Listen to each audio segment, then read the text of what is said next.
Hi students, this is Nitya Priya. Even today we are going to start our third unit in operating systems. In our third unit, we all deal with processor management, and even now we are going to see an introduction about processor management. Right. What is processor management?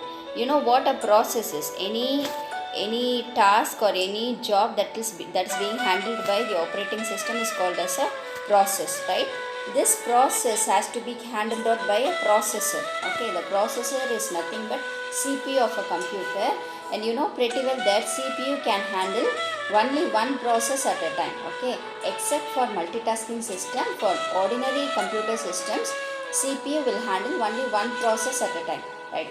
So when so many processes are waiting to be executed, it is the task of the operating system to schedule or to assign the process to come into the processor CPU and being executed, and it will be sent out again. Then another waiting process will be let in to be executed, and this is what will be happening inside the system, and this is the whole system is handled by the operating system. The processor management is handled by the operating system, right?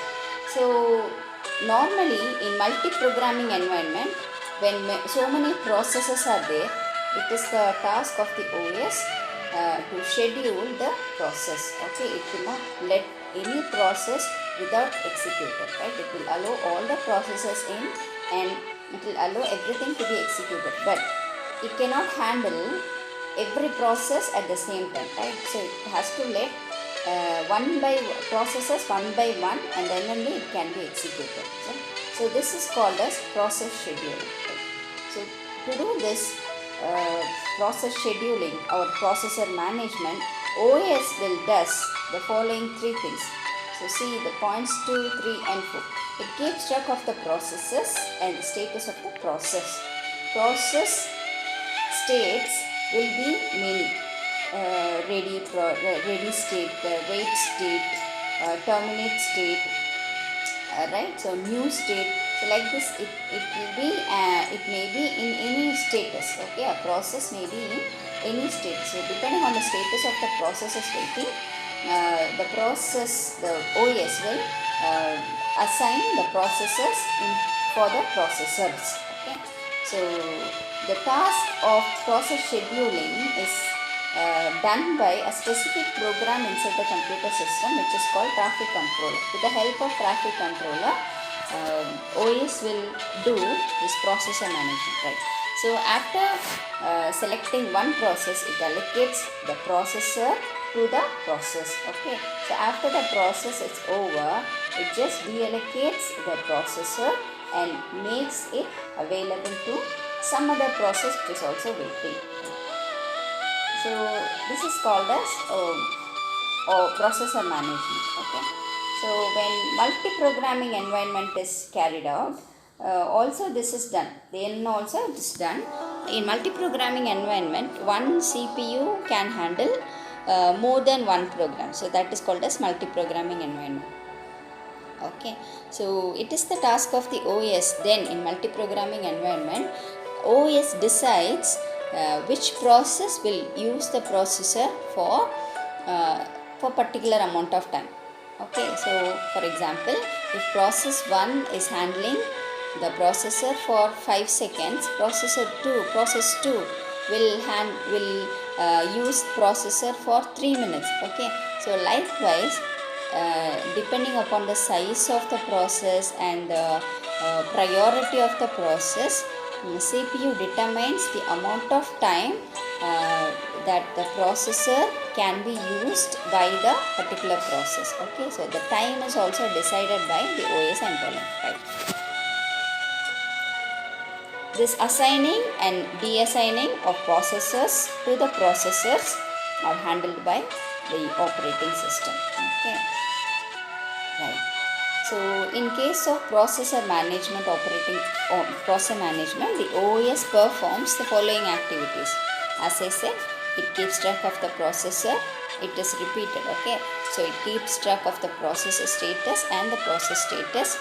Then it allocates the processor to a single process. Then after the process is over, it deallocates the CPU. Right. And these are the statuses, various statuses of a single process. We'll be discussing this particular diagram in process life cycle later. Okay, so as we are seeing an introduction, it is necessary for us to know about this. What are the types of status that a process comes across throughout its life cycle? Okay, maybe it is in new state, maybe it is in ready state, maybe it is in waiting state or running state or terminated state. Okay, when it comes newly, it is in new state. Okay, when OS admits it into the system, when OS takes it as a job, it becomes in the status of ready. Okay, after being ready, the next state is running. Okay, right. When IO interrupt, or an IO event is coming, or when the IO device is not ready. Okay, when the device is not ready, it will be just put on wait state. Okay, when the event is over, it will again come to ready state, then to running state. Okay, right. When the process is over, it comes to terminated state. Right. When the process is running, if an interrupt comes externally or internally, from running state it will again come to ready state. Okay, so these are the statuses a process can come across in its life. Right. So as the conclusion, the processor management. Okay, the processor management is related to two issues. First one is the OS ensures that each process or application receives enough processor time for its functionality. Okay, so every process is known as a process or thread. Okay, and the second issue is it will use, or it allows to use, as many processor cycles as possible for the job or the process to be completed. Okay, so this is about processor management.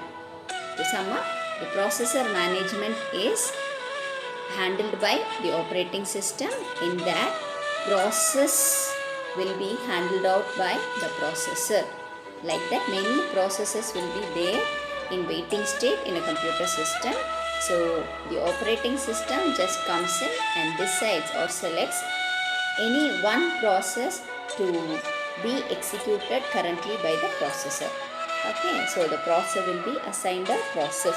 When the process is over, it just deallocates the processor, then it avails the processor to some other process which is also in waiting state. So this is how all the processes are handled out by the computer system, and this is the task of the operating system. And that's all for now. Thanks for watching.